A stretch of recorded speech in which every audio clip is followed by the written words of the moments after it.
চলো বন্ধুরা, আজকে দেখো ডিনারটা আমাদের বাইরে থেকে আনা হয়েছে। তো বলো তো কি এনেছি।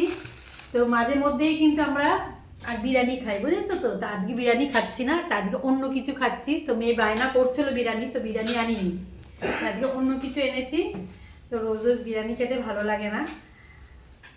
তো আজকে আজ এমনি শীতের রাত, তো ওই যে দেখো কি এনেছি আজকে। তো শীতের রাত, তো আমরা আজকে তো রুটি এনেছি, আর তার সাথে এনেছি এই দেখো হচ্ছে তড়কা, ডিম তড়কা। এই যে ডিম তড়কা আনা হয়েছে আমাদের। আমার ডিম তড়কা ভালো লাগে না। এই যে তোমার জন্য এই যে চানা মশলা, ও, তোমার জন্য এক। চানা মশলা আমার খুব ভালো লাগে। এই যে ডিম তড়কা, চানা মশলা, দুটো ডিম তড়কা হ্যাঁ, আর একটা চানা মশলা। আর হচ্ছে রুটি। তো আজকে আমাদের রাত্রের ডিনার হচ্ছে রুটি তড়কা। রুটি কোথায়? রুটি এই যে রুটি এনেছে, রুটি আনা হয়েছে। মানে রুটিও আজকে করিনি, তাই আমি ভাবলাম পুরো ডিনারটা যে বাইরে থেকেই করবো। তো ওই জন্য রুটি তড়কা আমাদের আজকে ডিনার। ঠিক আছে, চলো টাটা।